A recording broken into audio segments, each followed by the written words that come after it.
एक बार एक शिष्य ने विनम्रता पूर्वक अपने गुरु जी से पूछा, गुरु जी, कुछ लोग कहते हैं कि जीवन एक संघर्ष है, कुछ अन्य कहते हैं कि जीवन एक खेल है और कुछ जीवन को एक उत्सव की संज्ञा देते हैं। इनमें कौन सही है?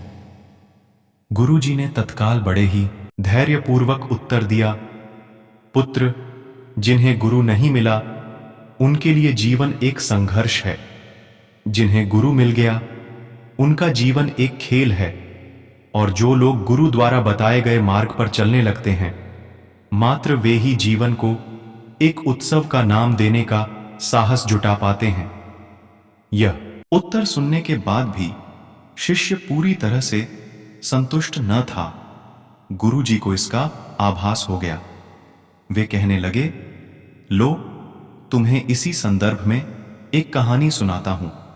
ध्यान से सुनोगे तो स्वयं ही अपने प्रश्न का उत्तर पा सकोगे। गुरु दक्षिणा में एक थैला भर के सूखी पत्तियां चाहिए, ला सकोगे? वे तीनों मन ही मन बहुत प्रसन्न हुए, क्योंकि उन्हें लगा कि वे बड़ी आसानी से अपने गुरु जी की इच्छा पूरी कर सकेंगे। सूखी पत्तियां तो जंगल में सर्वत्र बिखरी ही रहती हैं। वे उत्साहपूर्वक एक ही स्वर में बोले, जी गुरुजी, जैसी आपकी आज्ञा। अब वे तीनों शिष्य चलते चलते एक समीपस्थ जंगल में पहुंच चुके थे, लेकिन यह देखकर कि वहां पर तो सूखी पत्तियां केवल एक मुट्ठी भर ही थीं, उनके आश्चर्य का ठिकाना न रहा। वे सोच में पड़ गए कि आखिर जंगल से कौन सूखी पत्तियां उठाकर ले गया होगा।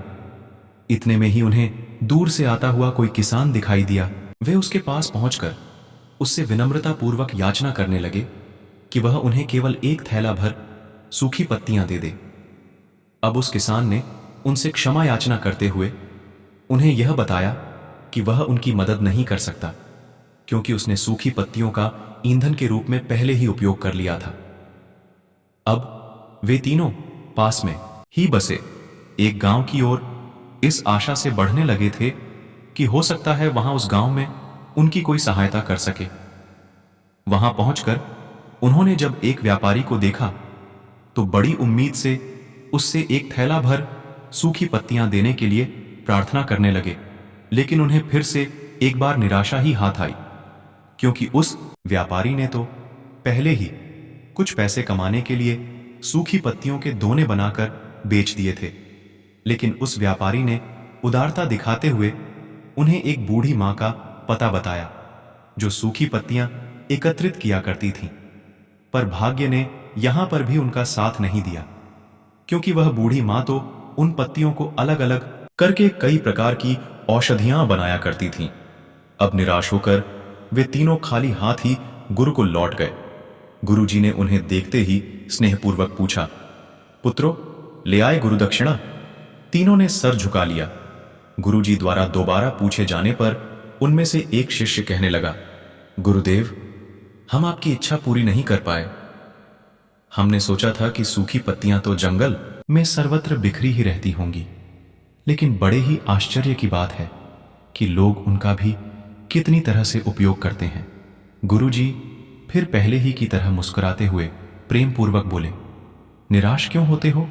प्रसन्न हो जाओ, और यही ज्ञान कि सूखी पत्तियां भी व्यर्थ नहीं हुआ करती, बल्कि उनके भी अनेक उपयोग हुआ करते हैं, मुझे गुरु दक्षिणा के रूप में दे दो। तीनों शिष्य गुरु जी को प्रणाम करके खुशी खुशी अपने अपने घर की ओर चले गए। वह शिष्य जो गुरु जी की कहानी एकाग्रचित्त होकर सुन रहा था, अचानक बड़े उत्साह से बोला, गुरु जी, अब मुझे अच्छी तरह से झांत हो गया है कि आप क्या कहना चाहते हैं। आपका संकेत वस्तुतः इसी ओर है ना कि जब सर्वत्र सुलभ सूखी पत्तियां भी निरर्थक या बेकार नहीं होती हैं, तो फिर हम कैसे किसी भी वस्तु या व्यक्ति को छोटा और महत्वहीन मानकर उसका तिरस्कार कर सकते हैं। चींटी से लेकर हाथी तक और सुई से लेकर तलवार तक सभी का अपना अपना महत्व होता है। गुरु जी भी तुरंत ही बोले, हाँ पुत्र, मेरे कहने का भी यही तात्पर्य है कि हम जब भी किसी से मिलें तो उसे यथायोग्य मान देने का भरसक प्रयास करें, ताकि आपस में स्नेह, सद्भावना, सहानुभूति एवं सहिष्णुता का विस्तार होता रहे और हमारा जीवन संघर्ष के बजाय उत्सव बन सके। दूसरे, यदि जीवन को एक खेल ही माना जाए तो बेहतर यही होगा कि हम निर्विक्षेप, स्वस्थ, ऊंचाई के शिखर पर ले जाने का अथक प्रयास करें। अब शिष्य पूरी तरह से संतुष्ट था। अंततः मैं यही कहना चाहती हूं कि यदि हम मन, वचन और कर्म, इन तीनों ही स्तरों पर इस कहानी का मूल्यांकन करें तो भी यह कहानी खरी ही उतरेगी। सबके प्रति पूर्वाग्रह से मुक्त मन वाला व्यक्ति अपने वचनों से कभी भी किसी को आहत करने का दुस्साहस नहीं करता और उसकी यही ऊर्जा उसके पुरुषार्थ के मार्ग की समस्त बाधाओं को हर लेती है। वस्तुतः हमारे जीवन का सबसे बड़ा उत्सव पुरुषार्थ ही होता है, ऐसा विद्वानों का मत है।